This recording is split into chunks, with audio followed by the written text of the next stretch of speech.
Olá pessoal, tudo bem?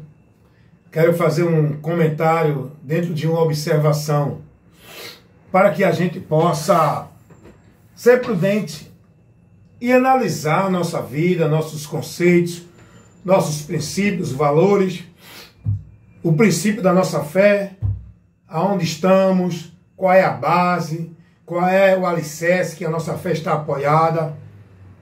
Verdadeiramente nós estamos conduzindo por aonde, quem está guiando, norteando a nossa direção, aonde está a nossa esperança, aonde está verdadeiramente a nossa alegria, a prioridade, não é, do nosso interior de busca de fé, aonde está.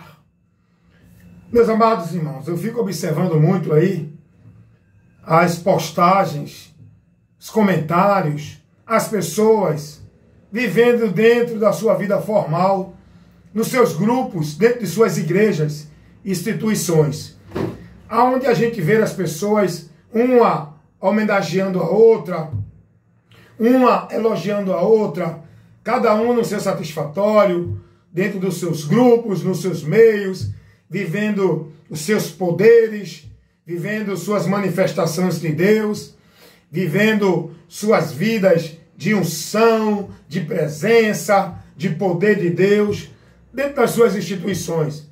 Aí a gente vem observando e está vendo, isso é notório, hoje no meio das redes sociais, a gente vê muita propaganda de cultos, né?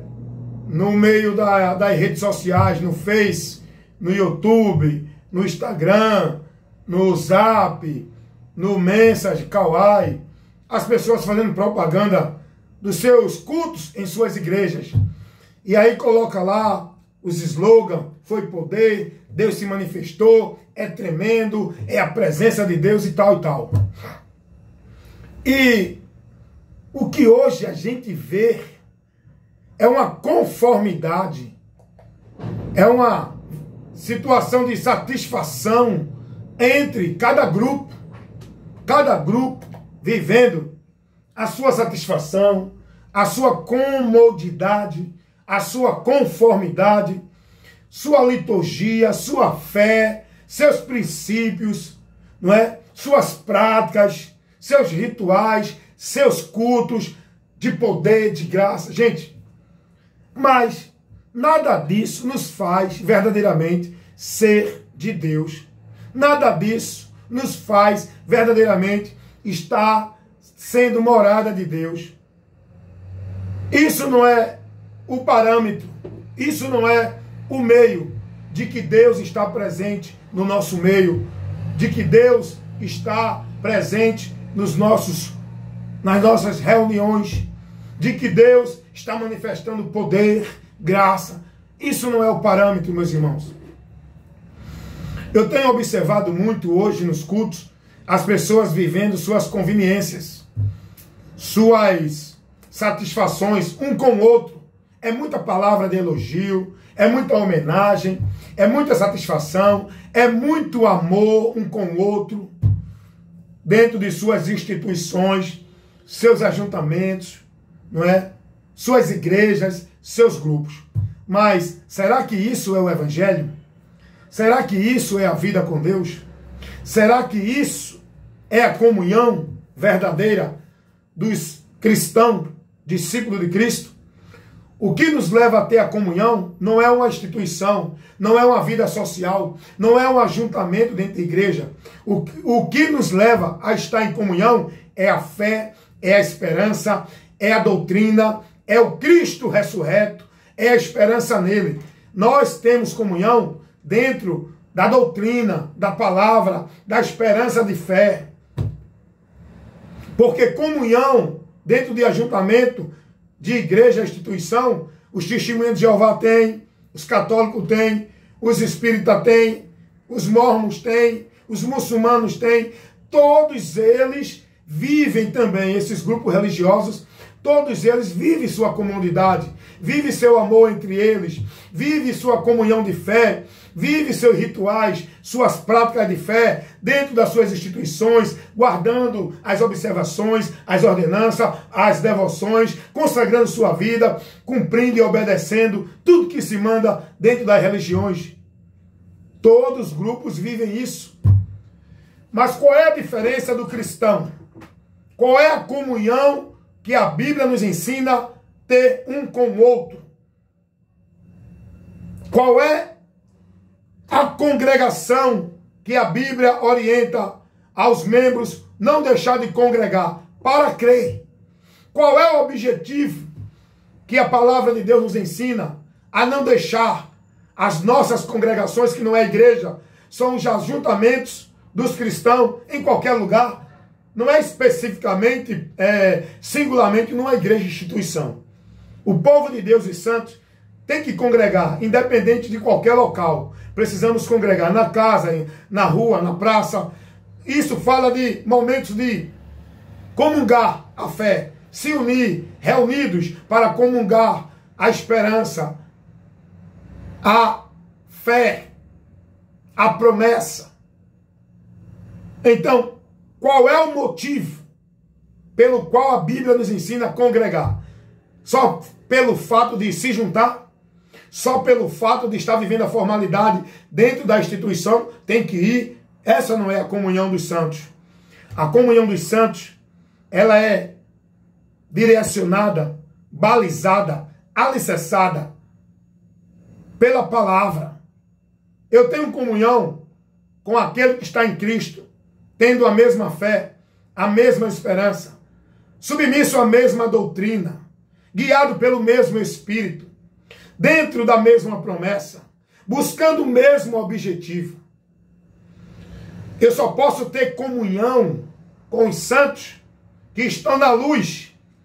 É o que diz a Bíblia. Se estivermos na luz, como na luz Ele está, teremos comunhão uns com os outros. Eu não posso ter comunhão. Comunhão não fala de ajuntamento em local. Comunhão não fala de bajulação, um ao outro se bajulando. Comunhão fala de fé, de esperança, da mesma confiança, da mesma direção. Eu não posso ter comunhão com quem não tem a fé no Evangelho, com quem não está seguindo a mesma doutrina de Cristo, com quem não anda no mesmo princípio. Por isso que nós, cristãos, não temos comunhão com os espíritas, porque a esperança de fé dele, a prática de fé dele, não é a fé cristã.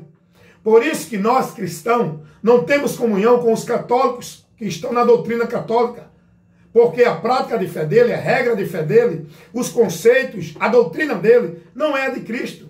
Por isso que nós, cristãos, não temos comunhão com mormons, com os adeptos da Testemunha de Jeová, com os adeptos do mormonismo, com os adeptos de outras religiões que seguem uma outra doutrina, uma outra fé, uma outra cabeça. Nós só temos comunhão quem está guiado pela cabeça que é Cristo, quem tem a fé na doutrina de Cristo, quem tem a esperança do Evangelho. Por isso que nós, cristãos em Cristo, não temos comunhão com os crentes do sistema religioso evangélico. Por quê? Porque eles não têm a mesma fé e esperança que nós. Eles não seguem o padrão da doutrina de Cristo. Eles seguem o padrão das regras e doutrinas das igrejas, dos homens, onde ele vive os movimentos, pacto, voto, campanha, esses rituais em nome de poder de Deus. Nós, cristãos verdadeiros em Cristo, os santos santificados por Cristo, não tem comunhão com os religiosos evangélicos do sistema religioso evangélico, porque a fé dele, a esperança dele, a doutrina dele, a direção dele não é pela cabeça que é Cristo, é pelo sistema, o ministério, os homens. Então, irmãos, analisemos nossa vida de fé. A própria Bíblia nos manda examinar a nós mesmos, se permanecemos na fé ou se já não fomos reprovados. Dá uma lidinha lá, 2 Coríntios 13, 5. A palavra de Deus manda ser prudente, cuidar de nós e da doutrina de Cristo.